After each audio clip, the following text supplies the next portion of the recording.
Welcome to The Undercurrent, your source for grassroots news. I'm Lauren Windsor, and it's been a bad week for campaign finance reform.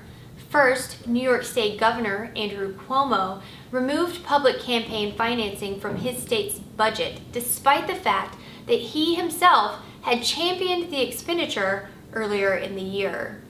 Getting public campaign financing passed in New York State would have been an enormous victory for the clean elections movement. Activists wearing Cuomo masks gathered in Albany to protest the governor's deal cutting with Republicans opposed to campaign finance reform.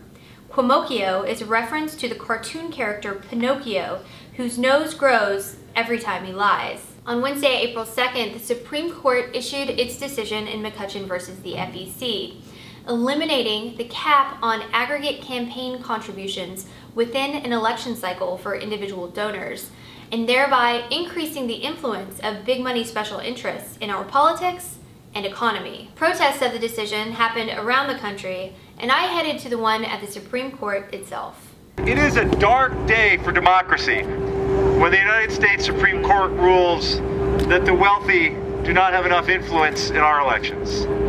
Yesterday, the maximum amount of money that could be given to federal candidates, to PACs, to political parties, was $123,200 per person. That is more than twice the median income in the United States of America. So you might be wondering, why does the Sierra Club care about these issues?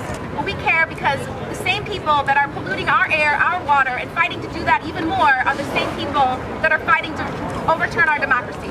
So we want to restore it to us, bring all the people together and fight back. The NAACP is committed to making sure that this is a priority across the country, because we know that we must get money out and voters in, because when we have a democracy that is centered around the people of our nation, that is a democracy that thrives. You know, if you've ever asked yourself, why can't we get a climate bill? You ever ask yourself, why can't we raise the minimum wage? Why can't we pass a law to make sure that women have equality in the job in the marketplace? Why can't we do all these things that need done? The American people find them popular. The American people like Social Security, want to raise the minimum wage, want action on climate, want justice. And actually, you would think in a representative democracy it would be easy to do. But we are lurching ever closer, particularly with this monstrosity of a decision today, toward being a plutocratic oligarchy. This is not about democracy for the many. This is about democracy for the money over here. Our members, we have 700,000 members. They work for a living, they live in their communities, they have children who go to school, they have children who can't afford college, they have grandchildren, and none of them, not a single one, can afford to give $5 million for any campaign or any set of campaigns.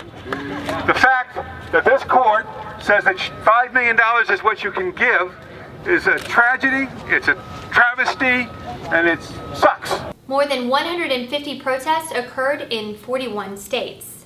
Becky Bond of Credo Mobile, a progressive phone company working to overturn Citizens United, a precursor to the McCutcheon decision, issued the following statement.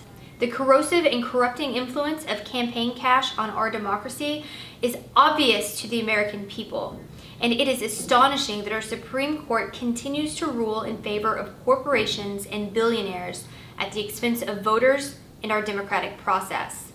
Credo will be sending robes like this one to all of the justices who voted in the majority. Bottom line, the McCutcheon decision is another blow to American democracy. But this isn't just a political blow, it's also an economic one. Main Street will not recover so long as big money special interests, from agriculture to big oil to Wall Street, continue to rig the game in their favor. To paraphrase Congressman Ellison, it's the democracy of money over the democracy of many. In other words, welcome to the plutocracy. I'm Lauren Windsor. Thanks for watching. Get pulled in to the undercurrent. Under the surface makes the mainstream get so nervous. It's time for purpose, for news to serve us, not with propaganda they use to hurt us.